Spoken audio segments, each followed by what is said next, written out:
مسئلہ نمبر 43 یا 44 ساری اسامہ کو پتا ہے کون سا مسئلہ ہے؟ صحابی 43 سے 44 44 مسئلہ نمبر 44 ظہر اور جمعے کی سنت موقدہ اگر شروع ہو چکا ہو اور فرض جماعت کھڑی ہونے لگے تو ظاہر مذہب یہ ہے کہ 2 رکعت پر سلام پھیر کر جماعت میں شریک ہو جائے، اور بہت سے فقہان کے نزدیک رائج یہ ہے کہ 4 رکعت پوری کر لے، اور اگر تیسری رکعت شروع کر دی تو اب 4 کو پورا کرنا ضروری ہے۔ مسئلہ نمبر 45 اگر فرض نماز ہو رہی ہو اور سنت وغیرہ شروع کرنے سے کسی رکعت کے چھوٹ جانے کا اندیشہ ہو، پھر سنت وغیرہ شروع نہ کی جائے، البتہ اگر یقین یا غالب گمان ہو کہ کوئی رکعت فوت نہیں ہوگی تو پڑھ لے۔ مثلا ظہر کے وقت جب فرض شروع ہو جائے اور خوف ہو کہ سنت پڑھنے سے فرض کی کوئی رکعت فوت ہو جائے گی تو پھر موقعہ سنتیں جو فرض سے پہلے پڑھی جاتی ہیں چھوڑ دے۔ ظہر اور جمعے میں فرض کے بعد بہتر یہ ہے کہ بعد والی سنت موقعہ پہلے پڑھ کر اس کے بعد پہلی سنتوں کو پڑھ لیں۔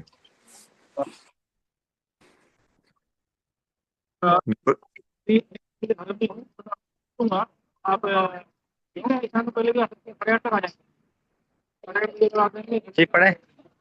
جی سر کے ساتھی سوال پوچھ رہے ہیں، آواز کٹ رہی ہے ان کی۔ نہیں استاد جی کے مائک سے آواز آ رہی تھی۔ مسئلہ نمبر 46 کیا پوچھیں؟ ہاں فرض نماز کے بعد فرض نماز کی جماعت شروع ہونے کی حالت میں جو سنتیں پڑھی جائیں، چاہے فجر کی ہوں یا کسی اور وقت کی، وہ ایسے مقام پر پڑھی جائیں جو مسجد سے علیحدہ ہو، اس لیے جہاں فرض نماز ہوتی ہو وہاں کوئی دوسری نماز پڑھنا مکروہ تحریمی ہے، اور اگر کوئی ایسی جگہ نہ ملے تو صف سے علیحدہ ہو کر مسجد کے کسی گوشے میں پڑھ لے، یا مسجد کی بس دیوار یا بس ستون بس کی بس بس یہ اسامہ وہ کل والے سوال کا جواب ہے جو آپ نے کل پوچھا تھا نا، کہ وہ اہل حدیث اسی کو بات کو وہ دلیل بناتے ہیں نا کہ فرض نماز جب کھڑی ہو جائے تو پھر کوئی سنتیں کوئی نفل نہیں ہے۔ جی استاد تو جی۔ ہم ہاں تو یہ کل والے آپ کے سوال کا جواب آ گیا۔ جی پڑھیں۔ یا مسجد کی دیوار یا ستون کی آڑ میں پڑے صف کے پیچھے بلا حائل نماز پڑھنا مکروہ تحریمی ہے۔ ہاں مسئلہ نمبر 47 جی جس رکعت کا رکوع امام کے ساتھ مل جائے تو سمجھا جائے کہ وہ رکعت مل گئی، اگر رکوع نہ ملے تو پھر وہ رکعت شمار نہ ہوگی۔ مسئلہ نمبر 48 ہاں بعض حدیث پاک میں آتا ہے من ادرک رکوع ادرک رکعت، اس میں پاک میں آتا ہے کہ جس نے من ادرک رکوع ادرک رکعت، کہ جس نے رکوع کو پا لیا اس نے رکعت۔ جی استاد جی۔